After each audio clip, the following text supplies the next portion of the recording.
Here's an update on the Reventon project. This is the body kit turned upside down. We're getting our steel bonded into the body. You can see here that we built steel framework all through the inside of the body and fiberglassed it in. Some big steel plates there. You can see over there the steel going up the door jamb, and then you've got some brackets there that will attach to the frame itself. Some steel across the bottom there, and we'll have steel across the front, and these are the mounting tabs that will attach to the chassis along these steel planks. And so the body's about to go on and be mounted permanently. We had to get all this stuff in. We're going to lay fiberglass mat over the steel. As I mentioned before, we used that 3M panel bonding adhesive to kind of glue it on, and then we throw fiberglass mat and resin over the top.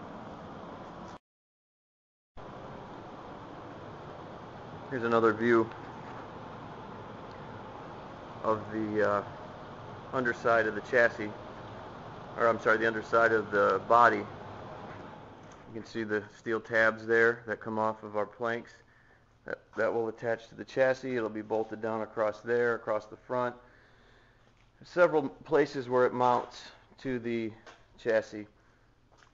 And there again you got the fiberglass mat soaked in resin laid over the steel, and it's glued on the underside, so it's on there for good. It's not coming off.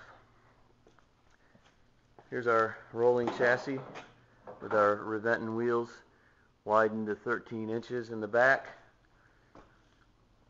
Big meaty Pirelli P0 tires.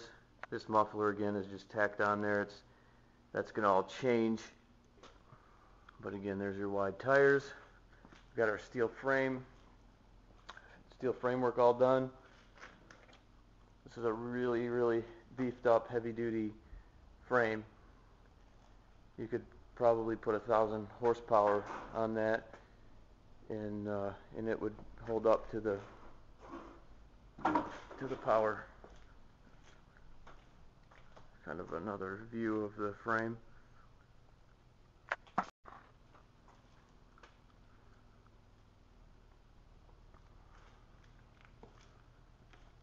It's our windshield framework.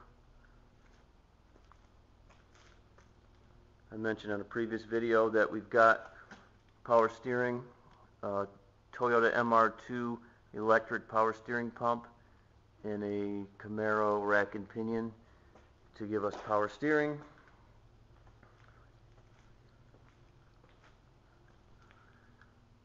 I know it seems like it's taking a long time to get this body mounted, and this Reventon concept is new, so there was a lot of stuff we had to do to make it just right so we could mount it on this frame. Some of the other body kits, the Mercies, the body's kind of set right on the frame with no modifications, but this we had to build some brackets to get it to line up and mount on there properly, and a lot of special custom body work to get the roadster style humps in there fitting properly, and then body working all the seams together. There's a lot of little stuff that took some time, and mechanically working on this car we did a lot of things to jazz it up that took some time, but we're getting there. It should be mounted and permanently attached. I'm thinking within a week. There's our OEM Lamborghini steering wheel. Got our paddle shifters on there. We've got OEM paddle shifters that will replace those. That'll be done towards the end of the build. And there's some of our fiberglass interior just kind of mocked up in place. That's just kind of dusty. That black gel coat shows off a lot of the dust, but it'll be cleaned up and upholstered, and we'll get this car done.